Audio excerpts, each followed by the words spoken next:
प्रतिबिंब नाट्य संगम 2026 आसंता 16 सहर में नूतन भाव आत्मप्रकाश करिथिबा प्रतिबिंब नाट्यानुष्ठान तरफ स्थानीय सिविक सेंटर ठारे प्रतिबिंब नाट्य संगम 2026 आसंता 16 तारीख रु 20 तारीख पर्यंत अनुष्ठित हेबो बोली जणा पड़िछि।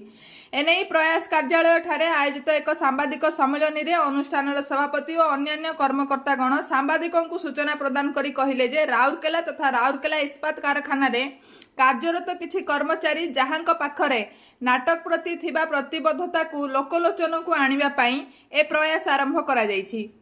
एही अवसर में आसंता 16 तारीख दिन प्रतिबिंब अनुष्ठान तरफरु प्रभाकर पात्रंक रचित और प्रफुल्ल चंद्र सेठी निर्देशित हेलो नीलेश नाटक प्रदर्शित हेब। सेहीपरि 17 तारीख जितेन्द्र नाथ पट्टनायक रचित तथा कैलाश चंद्र पाणिग्राही अनुसृजन और निर्देशन नाटक कान्हुरे प्रदर्शित हेब। 18 तारीख में भुवनेश्वर मैजिक थिएटर तरफरु प्रज्ञा रंजन खटुआ रचित और निर्देशन नाटक निशाप।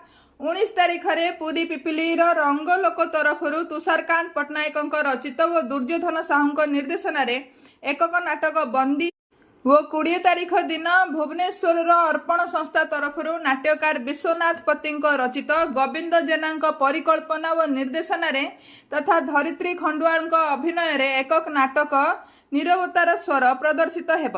एही नाटक गुड़ी को बहु संख्यारे जोग दे उपभोग करिया पई अनुष्ठान तरफरु अनुरोध करा जायछि। सुंदरगढ़ जिला प्रतिनिधि राउरकेलारू बसंत कुमार जेना रिपोर्ट, शासक प्रशासक न्यूज।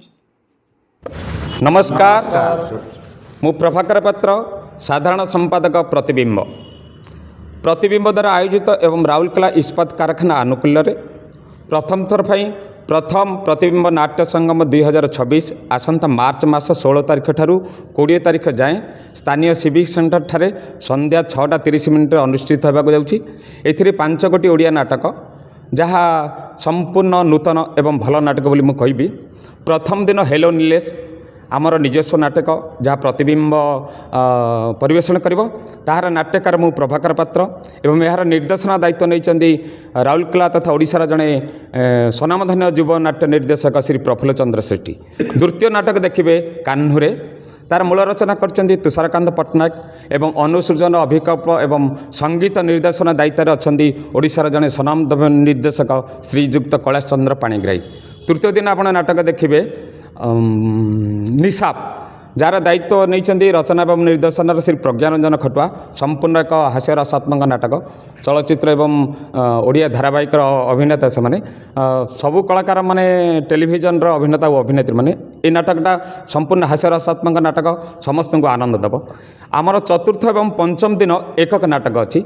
चतुर्थ संध्यारे परिवेषण करेंगे पिपिली लोक नाटक श्री दुर्योधन साहू जार नाटक ना अच्छी बंदी। तार अभिनय एवं निर्देशन दायित्व नहीं श्री दुर्योधन साहू।